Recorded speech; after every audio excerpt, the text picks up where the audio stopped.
Pemirsa, untuk mengetahui lebih jauh terkait kasus ini telah terhubung melalui sambungan telepon dengan Koordinator Wilayah Perkumpulan Honorer K2 Indonesia DKI Jakarta, Nur Baiti. Selamat sore, Ibu Nur. Selamat sore, Mbak. Ya, kami ingin mengkonfirmasi terlebih dahulu kapan persisnya peristiwa adanya pegawai honorer K2 dan non K2 DKI Jakarta ini kemudian masuk ke dalam saluran GOT sebagai syarat perpanjangan masa kontrak. Ya, kurang lebih peristiwa itu terjadi di hari Selasa ya, Mbak, minggu kemarin, di mana pada saat tes lapangan itu adalah salah satu syarat untuk rekrutmen perpanjangan kontrak kita di tahun 2020. Tentu hal ini juga sangat bertolak belakang dengan SE Sekda nomor 85 tahun 2019 yang sudah adanya pelarangan tidak adanya lagi tes lapangan, baik lapangan maupun tes tertulis. Oke, jadi dari segi aturan kita tegaskan kembali bahwa tidak ada tes apapun yang harus ditempuh oleh pegawai honorer K2 ataupun non K2 untuk perpanjangan masa kontrak? Iya, betul. Memang setiap tahunnya, 2 tahun yang lalu tes kontrak untuk perpanjangan kontrak 2020 itu masih dilakukan tes lapangan dan tes tertulis. Tapi untuk tahun ini, dengan adanya SE Sekda 2019 jelas bahwa bagi tenaga honorer yang sudah terikat kontrak di tahun 2019 hanya mengumpulkan 3 persyaratan. Salah satunya adalah surat lamaran, kedua KTP, dan ketiga adalah penilaian kinerja.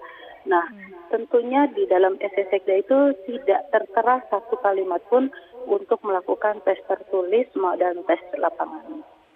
Dan apabila ada tes pun tentunya bukan untuk kemudian masuk ke dalam saluran GOT seperti itu ya, Bu Nur?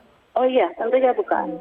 Memang mengatur dalam SE Sekda itu jelas boleh dilakukan tes lapangan maupun tertulis itu bagi pelamar baru. Tetapi bukan berbentuk turun ke lapangan dalam GOT. Kalau kita lihat itu kan airnya sungguh hitam ya. Sumber penyakit penuh masih di situ. Ya, untuk Lurah Jelambar sendiri saat ini sudah dinonjobkan oleh Pemprov DKI Jakarta karena peristiwa ini. Bagaimana tanggapan dari Anda? Kita berapresiasi kepada Pemprov DKI Jakarta tentunya terkait dengan nonjobkan para pejabat. Tentunya ini menjadi pelajaran untuk kita semua. Mudah-mudahan di tahun yang akan datang dan tahun berikutnya sudah tidak ada lagi hal-hal yang seperti ini. Biar bagaimanapun kami honorer adalah juga manusia yang perlu dimanusiakan dan perlu dihargai. Apakah memang selama ini belum ada kesepahaman mengenai persepsi surat edaran Sekda sendiri mengenai perpanjangan masa kontrak ini, Bu Nur?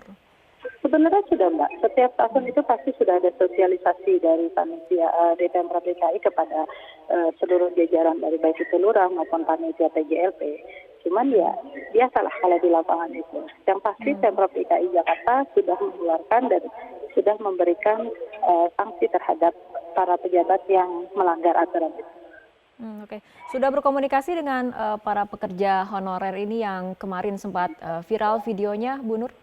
Sudah, saya sudah selalu berkomunikasi dan selalu berkomunikasi dengan mereka menanyakan bagaimana pasca viralnya video tersebut, apakah mereka mendapatkan tekanan atau intimidasi dari para pejabat yang lainnya.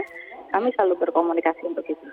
Apakah pasca video viral ini ada tekanan ataupun justru ada perbaikan, Bu Nur? Kalau untuk tekanan saya rasa itu formatif ya, Mbak, relatif dari masing-masing SKPD. Tetapi kalau untuk perubahan, alhamdulillah pasca dengan viralnya video tersebut sudah tidak ada lagi tes-tes di lapangan.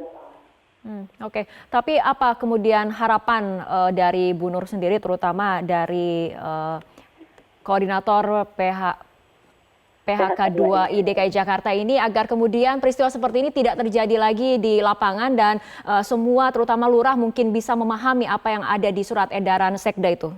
Iya, harapan kami jelas sangat berharap kepada seluruh Pemprov dan pejabat yang lainnya supaya peristiwa ini tidak lagi terulang di tahun-tahun berikutnya. Kami hanya pekerja, kami mencari pekerjaan, tapi tolong hargai para pekerja honorer ini, biar bagaimanapun kami juga ada andil di dalamnya. Dan berharap ini tidak ada lagi, dan ini adalah tahun terakhir kita mengalami hal-hal seperti ini. Baik, kita harapkan memang tidak ada lagi peristiwa seperti ini. Baik, terima kasih Ibu Nur Baiti, honorer ataupun koordinator wilayah perkumpulan honorer K2 Indonesia DKI Jakarta.